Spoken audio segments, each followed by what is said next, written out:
దేవుని స్తోత్రం కలుగునుగాక. ఇస్సాకు పొందాడు, బాగానే ఉంది. మనం పొందామా నూరంతల ఫలం? నూరంతల ఫలమును మనం అనుభవిస్తున్నామా? దేవుని బిడ్డలమైన మనము నూరంతల ఫలాన్ని పొందుకున్నామా?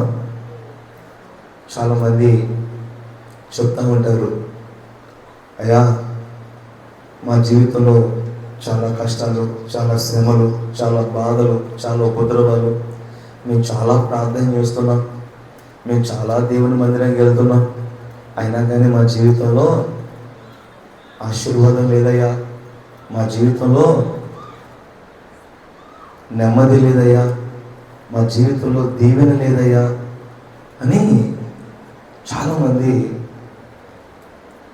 చెప్తూ ఉంటారు. నాకు ఆశ్చర్యం కలుగుతుంటుంది. ఎందుకంటే పిలిచిన వాడు నమ్మదగిన దేవుడు. ఆయన మనం దుఃఖపడుతూ ఉండాలను, కన్నీటితో ఉండాలను, దరిద్రులుగా ఉండాలను, లేమితో ఉండాలను ఆయన కోరుకునే దేవుడు కాదు.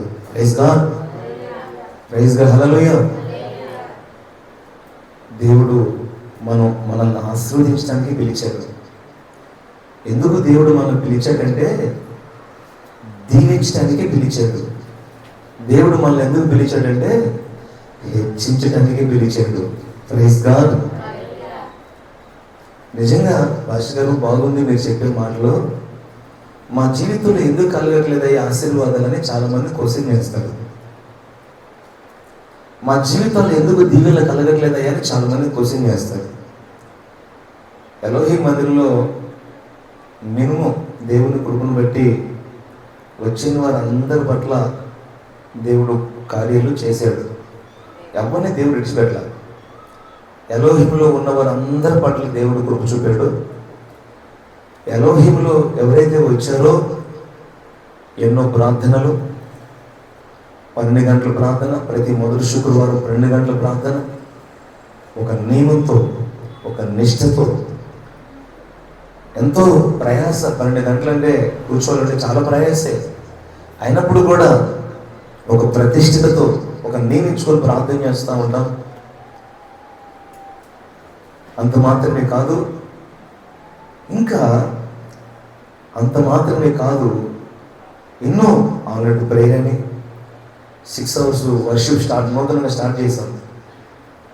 రెండో శుక్రవారం కదా అన్నా, రెండో శనివారం అంటే చక్కగా వస్తుంది. Second Saturday praise and worship start చేశాం. ప్రతి సెకండ్ సాటర్డే దేవునికి స్తుతి ఉంటుంది, స్తుతి నైవేద్యం ఉంటుంది. 6 hours 6 గంటలు దేవునికి ఆపకుండా నాన్ స్టాప్గా ప్రైజ్ ఇన్ వర్షిప్ ఉంటుంది. ఇంకా ఎన్నో క్రమాలు, మందిరంలో ఎన్నో క్రమాలు జరుగుతూ ఉన్నాయి. ఎందుకంటే మనం చేసే ప్రయత్నం మనం చేయాలి, మనం ప్రభు పాదాలు పట్టుకోవాలి, ప్రార్థన చేయాలి, తర్వాత దేవుడే సహాయం చేస్తాడు. ఆమె ఎలోహింలో ఉన్న వాళ్ళందరూ